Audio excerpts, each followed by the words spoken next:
Assalamualaikum warahmatullahi wabarakatuh. Bapak Ibu, akhirnya Habib Rizik usut tuntas peristiwa KM 50 yang mana banyak memakan korban. Kita doakan semoga kasus di KM 50 segera terungkap, para oknum-oknum brengsek segera ditangkap. Kita ke videonya. Kita nggak bersenjata ditantang perang. Ada jenderal bintang 4 saudara nantangin juga, kami akan tangkap Habib Rizik, kami akan bubarkan FPI. Wow. Kenapa? Lagi ngejilat si brengsek. Supaya apa? Supaya diangkat jadi nomor 1 di kepolisian, saudara. Tahu kita semua, saudara, inna lillahi wa inna ilaihi raji'un. Saya tanya, kondisi-kondisi seperti itu brengsek tidak? Brengsek tidak? Oh, nggak puas sampai di situ, saudara, ngadepin saya nggak berani. Foto saya baliho dimusuhin. Tahu loh, jenderal brengsek. Betul. Loh, kenapa dilakukan itu? Buat ngejilat, saudara, supaya dapat pangkat yang lebih tinggi dari si. Lu paham nggak? Kayaknya dari tadi lu banyak yang nggak paham. Ngerti? Paham? Nggak sampai di situ, saudara. Ada pasukan elit tentara dikerahkan ke Petamburan. Namanya Kopsus, Komando Operasi Khusus. Ini bukan sembarang pasukan, saudara. Ini pasukan paling elit di Indonesia, saudara. Isinya, saudara, orang-orang terbaik, prajurit-prajurit terbaik. 1 dari Kopassus, Angkatan Darat. 2 dari Marinir, Angkatan Laut. 3 dari Kopasgat, Angkatan Udara, saudara. Prajurit-prajurit terbaik dimasukkan dalam pasukan elit, dikerahkan ke Petamburan. Saya bukan soal dikerahkannya, tapi baca SOP-nya, baca aturannya. Kopsus tidak bisa digerakkan oleh siapapun, termasuk Panglima TNI. Yang bisa menggerakkan Kopsus hanya Presiden. Itu SOP-nya, saudara. Ada urusan apa itu Kopsus dikerahkan ke Petamburan? Lu mau perang? Ini Petamburan, bukan pertempuran. Betul? Pertempuran di Papua. Betul? Tentara kita dipotong-potong di Papua, marah gak? Prajurit-prajurit kita dibunuh di Papua, marah tidak? Kirim pasukan ke sana, perangi mereka. Bukan datang ke Petamburan. Nah, jadi kalau ada pertanyaan kenapa itu semua terjadi, saudara, ini namanya sedang cipta kondisi. Cipta kondisi apa? Semua yang saya rangkaikan tadi itu cerita sedang dicipta kondisi supaya bangsa Indonesia menerima framing kalau Habib Rizik itu musuh negara, Habib Rizik itu musuh pemerintah, Habib Rizik itu pengacau, pembuat masyarakat tidak aman. Itu dikondisikan, saudara, di framing. Semua media memberitakan, saudara, ada target, bukan tidak, supaya kalau nanti Habib Rizik dibunuh, orang anggap oh wajar, memang musuh negara kok, oh wajar, memang pengacau kok, oh wajar, memang itu nggak disukai oleh negara. Jadi kalau besok nanti FPI dibubarkan, oh wajar, memang sudah di framing sedemikian rupa bahwa Habib Rizik dan FPI pengacau. Dan itu terbukti, saudara. Begitu selesai mereka framing semua, terjadilah peristiwa KM 50, saudara. Jadi saya mau ambil ringkesan saja. Dalam KM 50 adalah si brengsek. Dalam KM 50 adalah si. Jangan pikir kita diam. Ada saatnya, saudara. Nanti satu saat akan kita seret dia ke jalanan. Akan kita adili dengan masyarakat, dengan rakyat, saudara. Nyawa dibayar dengan nyawa, darah dibayar dengan darah. Enggak boleh kita biarkan ada oknum-oknum aparat berseragam biadab menculik, menyiksa, membunuh. Lalu kemarin mereka bisa perlakukan sedemikian rupa terhadap 6 laskar FPI, besok mereka bisa lakukan kepada pemuda Islam mana saja. Bisa terhadap saudara-saudara Anda, bisa terhadap kerabat Anda, bahkan bisa terhadap diri Anda sendiri, saudara. Dan pembunuh tersebut sampai hari ini masih berkeliaran. Setiap saat mereka bisa culik orang, siksa orang, orang, bunuh orang tanpa dihukum. Maka itu saudara, sekali lagi saya nyatakan sejak awal bahwa saya dan kawan-kawan menyatakan perang dengan semua pembantai KM 50, saudara. Takbir, siap perang lawan mereka, siap habisi mereka. Semua para pembantai KM 50, saudara, cari mereka, kejar, hajar, sikat, habisi. Takbir, dimanapun mereka ditugaskan, saudara. Sekarang mereka disembunyikan, dikirim ke daerah-daerah. Enggak, jejak mereka tidak akan pernah hilang, saudara. Saya nyatakan sekali lagi, saya umumkan perang terbuka terhadap seluruh pembantai KM 50. Takbir. Dan si brengsek akan bertanggung jawab, saudara. Enggak boleh dibiarkan, saudara. Jangan selama ini kita diam, kita sabarin, saudara. Oh, dipikir kita nggak bisa melawan, saudara. Bisa. Ini semua umat Islam, kalau saya mau tanya, diajak melawan kepada para pembantai KM 50, siap tidak? Siap tidak? Takbir. Brengsek.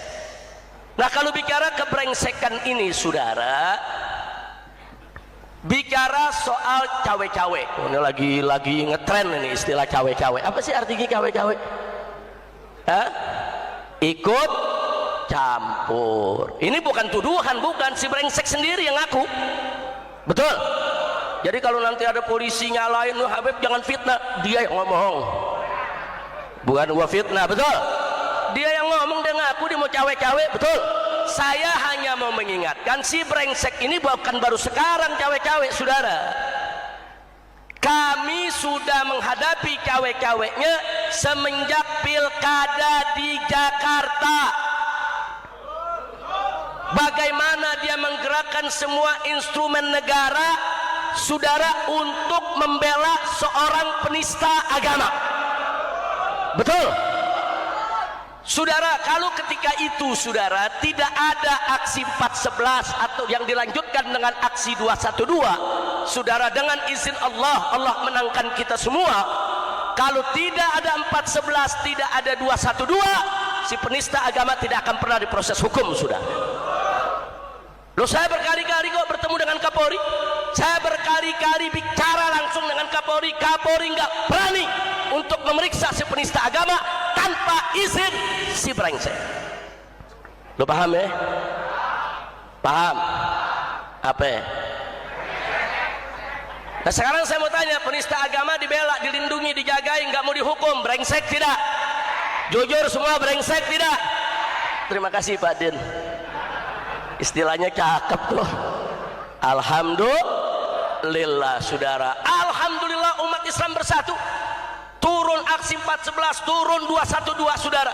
Sekalipun si brengsek ini sudah mencoba, saudara, berusaha dengan berbagai macam upaya, tidak boleh diperiksa, tidak boleh disentuh, jangan dipenjara, gak boleh masuk pengadilan. Tapi kehendak Allah berbeda, ya ikhwan. Uridu turidu walakin Allah fa'alu lima yurid. Saya punya keinginan, Anda punya keinginan, tapi yang berlaku tetap keinginan Allah subhanahu wa ta'ala. Siapa yang maha besar? Siapa yang maha kuasa? Siapa yang maha perkasa? Takbir. Sallu ala nabi. Enggak sampai di situ, saudara. Begitu si brengsek ini lagi diadili, secara tidak tahu diri dia cawe-cawe, si penista agama mau dijadiin gubernur di Jakarta. Yeay. Brengsek gak tuh? Brengsek gak? Ini orang lagi berperkara, saudara, urusan penistaan agama. Umat Islam lagi protes dari mana-mana se-Indonesia, sampai ada aksi 411, 212 dengan tanpa punya rasa malu, saudara. Dia cawe-cawe, dia satukan beberapa partai besar, saudara. Dia turunkan berbagai macam konglomerat, duit miliaran triliunan dikeluarkan supaya si penista agama bisa menjadi gubernur Jakarta, saudara. Ini namanya cawe-cawe. Betul, betul. Nah, sekarang orang lagi pada ribut, oh ini ada yang cawe-cawe, lu baru tahu. Kita udah ngalamin dari dulu, betul, betul.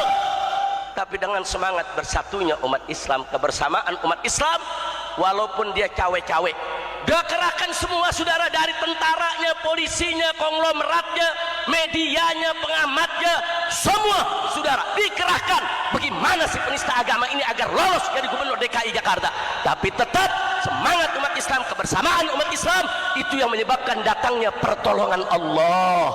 Kalau pertolongan Allah sudah datang, seberapa kuat pun mereka, sebesar apapun mereka, sekaya apapun mereka, tetap mereka semua kecil di hadapan Allah Subhanahu wa taala. Betul? Siapa yang maha kaya? Siapa yang maha besar? Siapa yang maha kuat? Takbir. Hasilnya saudara yang didukung si brengsek, lengser dan longsor. Alhamdulillah. Pertolongan siapa? Pertolongan siapa? Nah, kenapa saya sebut lengser dan longsor?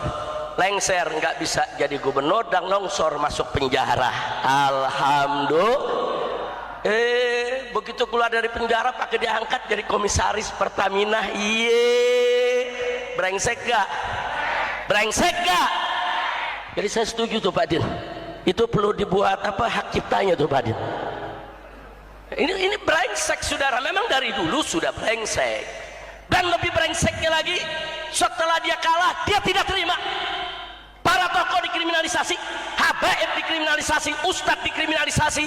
Saya, gak usah cerita, 17 perkara. Masya Allah, brengsek tidak? Brengsek tidak? Brengsek tidak? Lo tahu kan siapa brengsek? Jangan lu sebut nama, besok tuh penjara. Kira-kira jelas gak? Saya tanya, brengsek gak? Akhirnya saya dengan keluarga hijrah ke Mekah. Alhamdulillah, enak di Mekah saudara. Pengen ini sih gak usah pulang lagi. Lu sih suruh gua pulang semua. Karena sampai sini gua di penjara. Begitu gua di penjara lu gak bisa tengokin ya. Ayo jujur, ayo lu bisa nengokin gak gua di penjara? Nggak bisa. Makanya kalau gua lagi di Mekah lu jangan suruh gua pulang. Masya Allah. Akhirnya saudara selamat di Mekah, semua Allah berikan penuh keberkahan. Tapi ada aja yang ganggu saudara, yang pakai nempelin bendera ISIS lah. Ini kerjaan siapa deh? Si brengsek. Memang kerjaan siapa saudara? Semua kerjaan si brengsek. Sampai ada gerakan-gerakan intelijen saudara untuk mempengaruhi pemerintah Saudi agar menangkap saya. Saya 2 kali ditangkap di Saudi. Saya 2 kali ditangkap di Saudi dan 2 kali saya ditahan di Saudi saudara selama hijrah. Tapi alhamdulillah setiap penangkapan dan penahanan tidak pernah lebih dari 24 jam. Kenapa? Karena pemerintah Saudi teliti. Dia periksa betul gak orang yang dilaporkan katanya teroris, katanya radikal, katanya ekstrim, katanya melarikan diri dari hukum. Saudara, begitu diperiksa nggak ada bukti, dilepas oleh pemerintah Saudi saudara. Nah, jadi Saudi nggak bisa main di setel-setel dari sini, tangkep tuh tangkep, brengsek. Anak kita mau pulang saudara, 3 kali saya mau pulang nggak bisa, terus dihalang-halangi, terus dicegah saudara. Brengsek gak tuh? Brengsek gak tuh? Sampai pulang yang terakhir, saya mau pulang yang terakhir, besok tinggal berangkat. Tahu-tahu hari ini saudara ada gerakan hacker dari Indonesia membatalkan seluruh pesanan daripada tiket pesawat saya dan keluarga, batal semua. Brengsek gak? Oh kita protes, kita punya tanda bukti pembayaran, kita usahakan lagi, dapat lagi itu tiket dengan pesawat berbeda, jam yang sama saudara. Begitu berangkat ke airport, masuk semua anak istri saya saudara, tahu-tahu satu anak yang terakhir namanya nggak ada di komputer saudara. Terus dia mau kerjain, bagaimana supaya tidak pulang saudara? Nggak mungkin saya tinggalkan satu anak di bandara saudara. Nah, ini kebrengsekan, nggak sampai di situ. Begitu kita mau pulang kemari, berbagai macam cara dihalangi. Siapa menghalangi? Si brengsek. Lo memang itu menteri-menterinya kerja, siapa yang perintah saudara? Siapa yang perintah?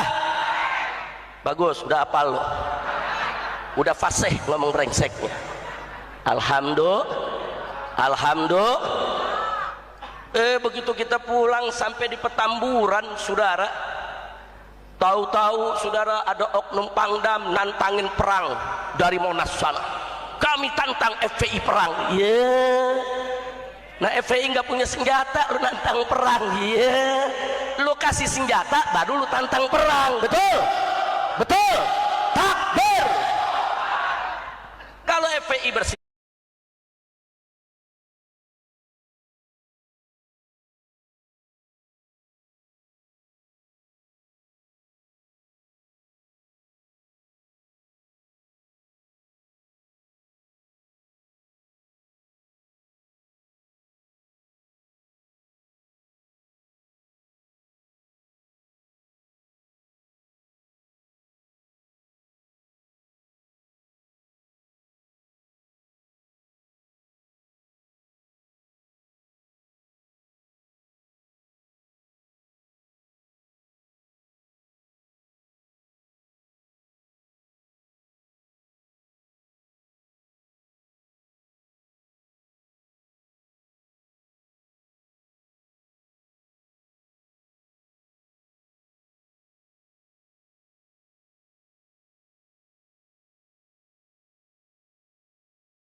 Bapak Ibu, itu dia tadi Habib Rizik akan mengusut tuntas KM 50 sampai beres. Doakan beliau ya.